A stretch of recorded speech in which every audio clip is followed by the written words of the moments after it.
You were listening to ChartingWealth.com for Wednesday, the 30th of September, 2015. We always start with IYY. It's the total market. And here of late is what the total market has been doing for the last 8 days or so. We are looking, for those of you joining us by audio only, at the 2-day chart. We have 4 in a row red down candles, a crossover back on the 25th, with the market actually starting on Monday. We have the market crossing over, going down on the MACD, the moving average convergence divergence.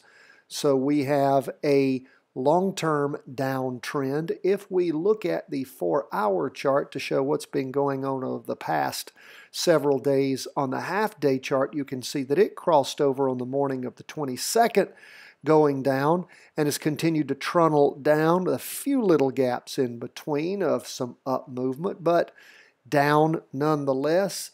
We have, again, strong down movement on the derivative oscillator and the moving average convergence divergence indicator, and of course prices. Now, are we possibly reaching a bottom? Well, you can see that the rate of decline has slowed some, and the market throughout the course of the last day or so has bottomed at around 94.20, something along those lines. That's the total market. Has the down movement stopped totally? It's hard to tell, particularly on the short chart. Again, looking at the large chart, of course, it would tell you no. The market has just continued to trundle down. So let's continue to follow. That's the total market. Let's look at the S&P 500.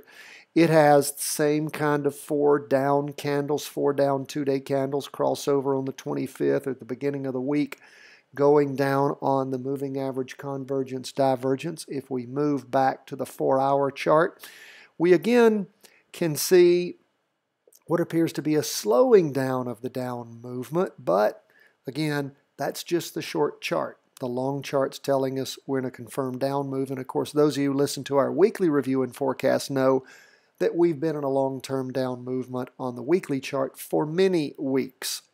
Now, let's go on back and look to the 2-day chart, and we're going to go to the Qs, which represents the NASDAQ 100 technology stocks. It was down about 0.5% today.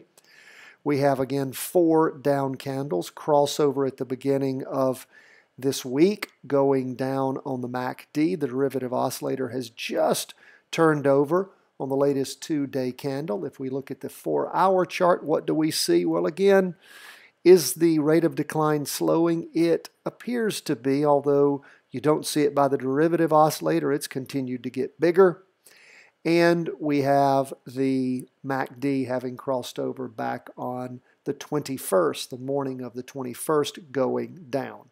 Now, that is where we are on all of our indices. All of them are in confirmed down moves on the short and long charts. Lastly, let's go to gold. Now, what is gold doing? Well, it is a confirmed up move on the 2-day chart, but again, those of you who follow gold with us, remember that we don't pay a lot of attention to the 2-day chart. We like to follow the 4-hour chart. And what has it done? Well, it rotated over, going down on the 28th, and it has continued to move down since then. Gold for the day was down 0.41%. And again, I would encourage you, if you're a gold bug and like to follow gold, use our 4-hour chart and see how much that helps you. It should help you quite a bit. And please continue to follow all these charts with us every day. Again, gold down, all of our indices, the total market, the S&P 500 and the NASDAQ 100 are all down. Pay attention to what's going on the charts. When we start getting bad news, you will hear it from the bell towers, sung all over the media. But you got to make sure that you follow the charts. It's the charts, not the noise, that lead you on where things are going. Confirm down moves on everything right now. Continue to follow the charts with us every day at chartingwealth.com, Facebook, and Twitter. You can also go to our website, sign up for our daily newsletter. We'll be happy to get it all out to you. Thank you so much for joining us. chartingwealth.com.